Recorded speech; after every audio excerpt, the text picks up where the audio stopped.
ओम शांति। 5 जनवरी 2026 की मुरली है। मुख्य रूप से बाबा ने कहा, सतयुग में मनुष्य सतो प्रधान है। जब मनुष्य अच्छे हैं तो सामग्री भी अच्छी है, और मनुष्य बुरे हैं तो सामग्री भी नुकसानदायक है। सतो प्रधान सृष्टि में कोई भी वस्तु अप्राप्त नहीं है। कुछ भी कहीं से मांगना नहीं पड़ता। आगे कहा, गुप्त ज्ञान का सिमरन कर हर्षित रहना है। देवताओं के चित्र को सामने देखते उन्हें नमन बंदन करने के बजाय उन जैसा बनने के लिए दैवी गुण धारण करने हैं। सृष्टि के बीज रूप बाप और उनकी चैतन्य क्रिएशन को समझ नॉलेजफुल बनना है। इस नॉलेज से बढ़कर और कोई नॉलेज नहीं हो सकती। इसी नशे में रहना है। अब सुनते हैं महावाक्यों को विस्तार से। बाबा ने कहा, मीठे बच्चे, बाप की श्रीमत से तुम मनुष्य से देवता बनते हो।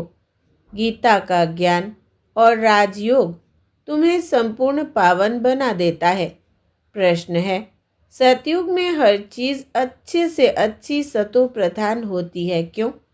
उत्तर, क्योंकि वहाँ मनुष्य सतो प्रधान है।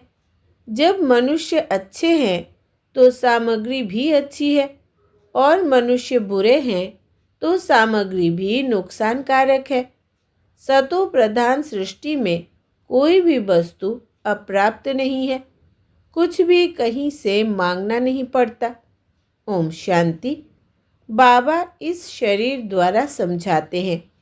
इनको जीव कहा जाता। इनमें आत्मा भी है, और तुम बच्चे जानते हो परम पिता परमात्मा भी इनमें है। यह तो पहले पहले पक्का होना चाहिए, इसलिए उनको दादा भी कहते हैं। यह तो बच्चों को निश्चय है। इस निश्चय में ही रमण करना है। बरोबर बाबा ने जिसमें पधारमणि की है व अवतार लिया है, उनके लिए बाप खुद कहते हैं, मैं इनके बहुत जन्मों के अंत के भी अंत में आता हूँ। बच्चों को समझाया गया है। यह है सर्वशास्त्र शिरोमणि गीता का ज्ञान। श्रीमत अर्थात श्रेष्ठ मत। श्रेष्ठ ते श्रेष्ठ मत है, ऊंच ते ऊंच भगवान की, जिसकी श्रीमत से तुम मनुष्य से देवता बनते हो। तुम भ्रष्ट मनुष्य से श्रेष्ठ देवता बनते हो। तुम आते ही इसलिए हो। बाप भी खुद कहते हैं, मैं आता हूँ तुमको श्रेष्ठाचारी निर्विकारी मत वाले देवी देवता बनाने। मनुष्य से देवता बनने का अर्थ भी समझना है। बेकारी मनुष्य से निर्विकारी देवता बनाने आते हैं। सतयुग में मनुष्य रहते हैं, परंतु दैवी गुणों वाले। अभी कलयुग में है आसुरी गुणों वाले। है सारी मनुष्य सृष्टि, परंतु वो है ईश्वरीय बुद्धि, यह है आसुरी बुद्धि।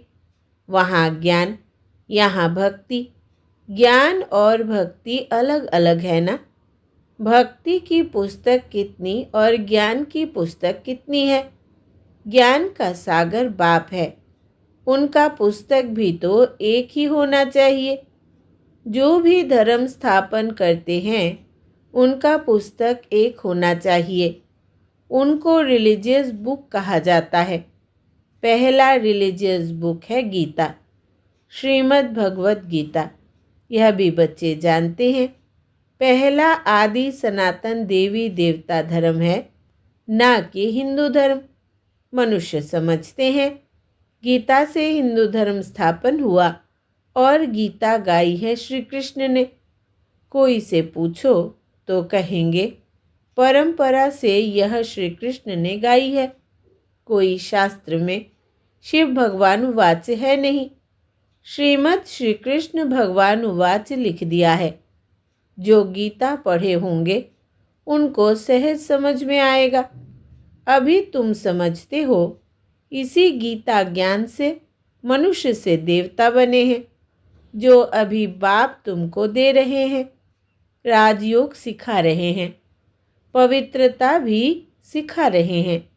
काम महाशत्रु है, इस द्वारा ही तुमने हार खाई है।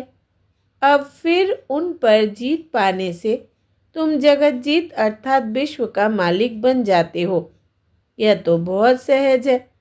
बेहद का बाप बैठ इनके द्वारा तुमको पढ़ाते हैं। वो है सभी आत्माओं का बाप। यह फिर है बेहद का बाप मनुष्यों का। नाम ही है प्रजापिता ब्रह्मा। तुम कोई से भी पूछेंगे ब्रह्मा के बाप का नाम बताओ तो मूंझ पड़ेंगे। ब्रह्मा विष्णु शंकर है क्रिएशन। इन तीनों का कोई तो बाप होगा ना। तुम दिखाते हो इन तीनों का बाप है निराकार शिव। ब्रह्मा विष्णु शंकर को सूक्ष्म वतन के देवताएं दिखलाते हैं। उनके ऊपर है शिव। बच्चे जानते हैं शिव बाबा के बच्चे जो भी आत्माएं हैं उनको अपना शरीर तो होगा। वो तो सदैव निराकार परम पिता परमात्मा है। बच्चों को मालूम हुआ है निराकार परम पिता परमात्मा के हम बच्चे हैं। आत्मा शरीर द्वारा बोलती है। परम पिता परमात्मा, कितनी सहज बातें हैं। इसको कहा जाता है अल्फ बे। पढ़ाते कौन है? गीता का ज्ञान किसने सुनाया? निराकार बाप ने। उन पर कोई ताज आदि है नहीं। वो ज्ञान का सागर बीज रूप चैतन्य है। तुम भी चैतन्य आत्माएं हो ना। सभी झाड़ों के आदि मध्य अंत को तुम जानते हो। भल माली नहीं हो परंतु समझ सकते हो कैसे बीज डालते हैं, उनसे झाड़ निकलते हैं। वो तो है जड़ झाड़। यह है चैतन्य। तुम्हारी आत्मा में ज्ञान है और कोई की आत्मा में ज्ञान होता नहीं। बाप चैतन्य मनुष्य सृष्टि का बीज रूप है तो झाड़ भी मनुष्यों का होगा। यह है चैतन्य क्रिएशन। बीज और क्रिएशन में फर्क तो है ना। आम का बीज डालने से आम निकलता है, फिर झाड़ कितना बड़ा होता है। वैसे मनुष्य के बीज से मनुष्य कितने फर्टाइल होते हैं। जड़ बीज में कोई ज्ञान नहीं है। यह तो चैतन्य बीज रूप है। उनमें सारे सृष्टि रूपी झाड़ का ज्ञान है कि कैसे उत्पत्ति पालना फिर विनाश होता है। यह बहुत बड़ा झाड़ खलास हो फिर दूसरा नया झाड़ कैसे खड़ा होता है। यह है गुप्त। तुमको ज्ञान भी गुप्त मिलता है। बाप भी गुप्त आए हैं। तुम जानते हो यह कलम लग रहा है। अभी तो सब पतित बन गए हैं। अच्छा, बीज से पहले पहले नंबर में जो पत्ता निकला वो कौन था? सतयुग का पहला पत्ता तो श्री कृष्ण को ही कहेंगे, लक्ष्मी नारायण को नहीं। नया पत्ता छोटा होता है, पीछे बड़ा होता है। तो इस बीज की कितनी महिमा है। यह तो चैतन्य है ना। फिर पत्ते भी निकलते हैं। उन्हों की महिमा तो होती है। अभी तुम देवी देवता बन रहे हो, दैवी गुण धारण कर रहे हो। मूल बात ही यह है कि हमको दैवी गुण धारण करने हैं, इस जैसा बनना है। चित्र भी है। यह चित्र ना होते तो बुद्धि में ज्ञान ही नहीं आता। यह चित्र बहुत काम में आते हैं। भक्ति मार्ग में इन चित्रों की भी पूजा होती है और ज्ञान मार्ग में इन चित्रों से तुमको ज्ञान मिलता है कि ऐसा बनना है। भक्ति मार्ग में ऐसे नहीं समझते कि हमको ऐसा बनना है। भक्ति मार्ग में मंदिर कितने बनते हैं। सबसे जास्ती मंदिर किसके होंगे? ज़रूर शिव बाबा के होंगे जो बीज रूप है। फिर बाद पहली क्रिएशन के मंदिर होंगे। पहली क्रिएशन यह लक्ष्मी नारायण है। शिव के बाद इनकी पूजा सबसे जास्ती होती है। माताएं तो ज्ञान देती है, उनकी पूजा नहीं होती। वो तो पढ़ाती है ना। बाप तुमको पढ़ाते हैं, तुम किसकी पूजा नहीं करते हो। पढ़ाने वाले की अभी पूजा नहीं कर सकते। तुम जब पढ़कर फिर अनपढ़ बनेंगे तब फिर पूजा होगी। तुम सो देवी देवता बनते हो। तुम ही जानते हो, जो हमको ऐसा बनाते हैं उनकी पूजा होगी, फिर हमारी पूजा होगी नंबरवार। फिर गिरते गिरते 5 तत्वों की भी पूजा करने लग पड़ते हैं। शरीर 5 तत्वों का है ना। 5 तत्वों की पूजा करो या शरीर की करो, एक हो जाती। यह तो ज्ञान बुद्धि में है। यह लक्ष्मी नारायण सारे विश्व के मालिक थे। इन देवी देवताओं का राज्य नई सृष्टि पर था, परंतु वो कब था यह नहीं जानते। लाखों वर्ष कह देते हैं। अब लाखों वर्ष की बात तो कभी किसकी बुद्धि में रह ना सके। अभी तुमको स्मृति है, हम आज से 5000 वर्ष पहले आदि सनातन देवी देवता धर्म के थे। देवी देवता धर्म वाले फिर और धर्म में कन्वर्ट हुए हैं। हिंदू धर्म कह नहीं सकते, परंतु पतित होने कारण अपने को देवी देवता कहना शोभता ही नहीं। अपवित्र को देवी देवता कह न सके। मनुष्य पवित्र देवियों की पूजा करते हैं तो ज़रूर खुद अपवित्र है, इसलिए पवित्र के आगे माथा झुकाना पड़ता है। भारत में खास कन्याओं को नमन करते हैं, कुमारों को नमन नहीं करते। फीमेल को नमन करते हैं, मेल को नमन क्यों नहीं करते? क्योंकि इस समय ज्ञान भी पहले माताओं को मिलता है, बाप इनमें प्रवेश करते हैं। यह भी समझते हो बरोबर यह ज्ञान की बड़ी नदी है। ज्ञान नदी भी है, फिर पुरुष भी है। यह है सबसे बड़ी नदी। ब्रह्मपुत्रा नदी है सबसे बड़ी, जो कलकत्ता तरफ सागर में जाकर मिलती है। मेला भी वहाँ लगता है, परंतु उनको यह पता नहीं कि यह आत्माओं और परमात्मा का मेला है। वो तो पानी की नदी है, जिस पर नाम ब्रह्मपुत्र रखा है। उन्होंने तो ब्रह्म ईश्वर को कहा हुआ है, इसलिए ब्रह्मपुत्रा को बहुत पावन समझते हैं। बड़ी नदी है तो पवित्र भी वो होगी। पतित पावन वास्तव में गंगा को नहीं, ब्रह्मपुत्रा को कहा जाए। मेला भी इनका लगता है। यह भी सागर और ब्रह्मा नदी का मेला है। ब्रह्मा द्वारा एडप्शन कैसे होती है, यह गुह्य बातें समझने की है, जो प्राय लोप हो जाती है। यह तो बिल्कुल सहज बात है ना। भगवान वाच, मैं तुमको राजयोग सिखलाता हूँ, फिर यह दुनिया ही खलास हो जाएगी। शास्त्र आदि कुछ भी नहीं रहेंगे। फिर भक्ति मार्ग में यह शास्त्र होते हैं, ज्ञान मार्ग में शास्त्र होते नहीं। मनुष्य समझते हैं यह शास्त्र परंपरा से चले आते हैं, ज्ञान तो कुछ है नहीं। कल्प की आयु ही लाखों वर्ष कह दी है, इसलिए परंपरा कह देते हैं। इनको कहा जाता है अज्ञान अंधियारा। अभी तुम बच्चों को यह बेहद की पढ़ाई मिलती है, जिससे तुम आदि मध्य अंत का राज समझा सकते हो। तुमको इन देवी देवताओं की हिस्ट्री ज्योग्राफी का पूरा पता है।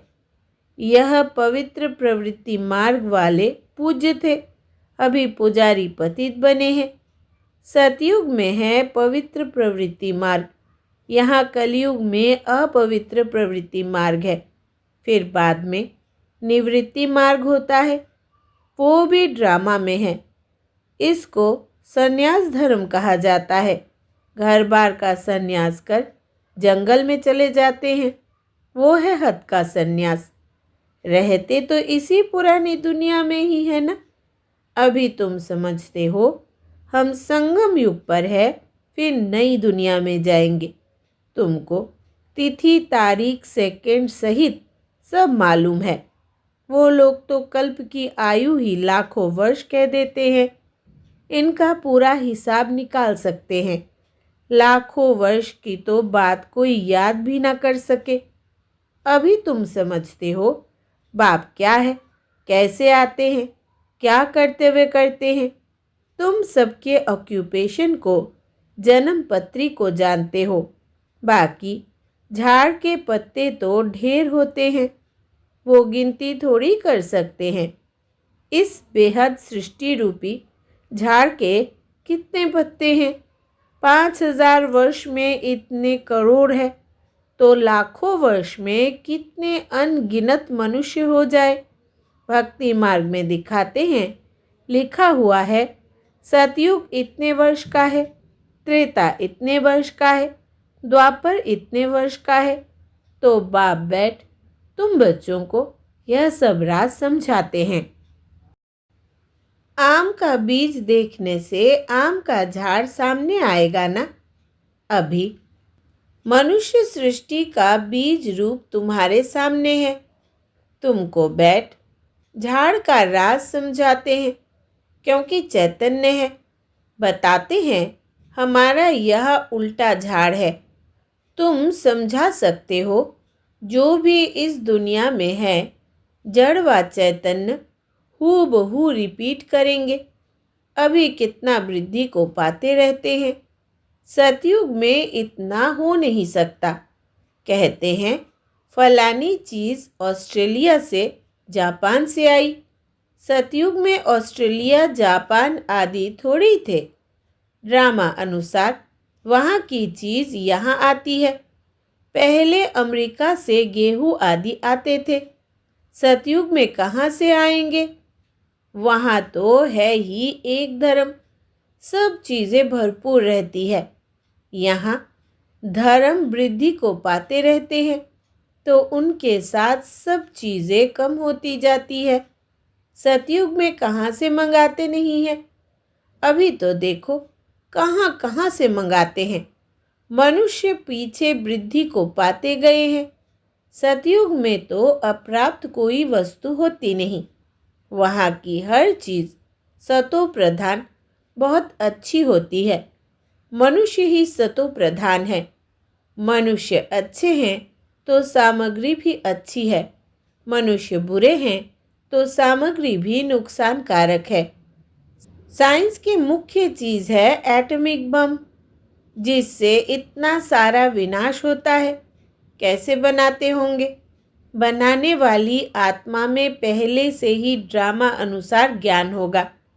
जब समय आता है तब उनमें वो ज्ञान आता है। जिसमें सेंस होगी वही काम करेंगे और दूसरे को सिखाएंगे। कल्प कल्प जो पाठ बजाया है वही बजता रहता है।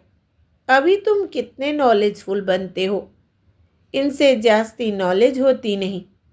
तुम इस नॉलेज से देवता बन जाते हो। इससे ऊंच कोई नॉलेज है नहीं। वो है माया की नॉलेज, जिससे विनाश होता है। वो लोग साइंटिस्ट मून में जाते हैं, खोजते हैं। तुम्हारे लिए कोई नई बात नहीं। यह सब माया का पंप है। बहुत शो करते हैं, अति डीपनेस में जाते हैं, बहुत बुद्धि को लड़ाते हैं। कुछ कमाल कर दिखावे। बहुत कमाल करने से फिर नुकसान हो जाता है। क्या क्या बनाते रहते हैं। बनाने वाले जानते हैं इनसे यह विनाश होगा। अच्छा, मीठे मीठे सिकिलदे बच्चों प्रति माता पिता बाप दादा का याद प्यार और गुड मॉर्निंग। रूहानी बाप की रूहानी बच्चों को नमस्ते, और हम रूहानी बच्चों की रूहानी माता पिता बाप दादा को याद प्यार, गुड मॉर्निंग और नमस्ते बाबा नमस्ते। धारणा के लिए मुख्य सार।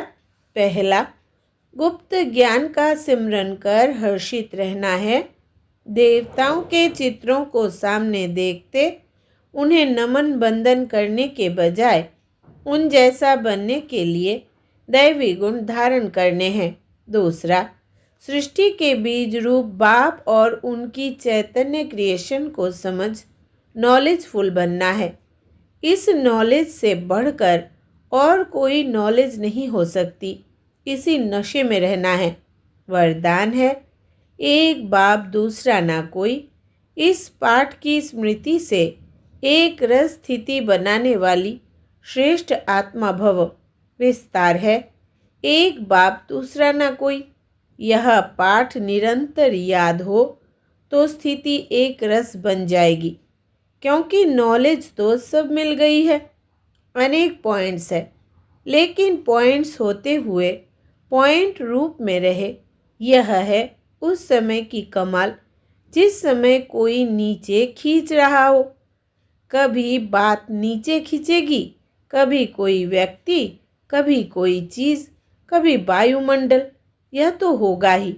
लेकिन सेकंड में यह सब विस्तार समाप्त हो, एक रस स्थिति रहे, तब कहेंगे श्रेष्ठ आत्मा भव के वरदानी। स्लोगन है, नॉलेज की शक्ति धारण कर लो तो विघ्न वार करने के बजाय हार खा लेंगे। नॉलेज की शक्ति धारण कर लो तो विघ्न वार करने के बजाय हार खा लेंगे। अव्यक्ति इशारे। इस अव्यक्ति मास में बंधन मुक्त रहे, जीवन मुक्त स्थिति का अनुभव करो। अभी आप सब ऐसे मुक्त बन मास्टर मुक्तिदाता बनो जो सर्व आत्माएं, प्रकृति, भगत मुक्त हो जाए। अभी ब्रह्मा बाप इसी एक बात में डेट कॉन्शियस है कि मेरा एक एक बच्चा कब जीवन मुक्त बनेगा। ऐसे नहीं समझना कि अंत में जीवन मुक्त बनेंगे, नहीं। बहुत काल से जीवन मुक्त स्थिति का अभ्यास बहुत काल जीवन मुक्त राज्य भाग्य का अधिकारी बनाएगा। अच्छा, ओम शांति।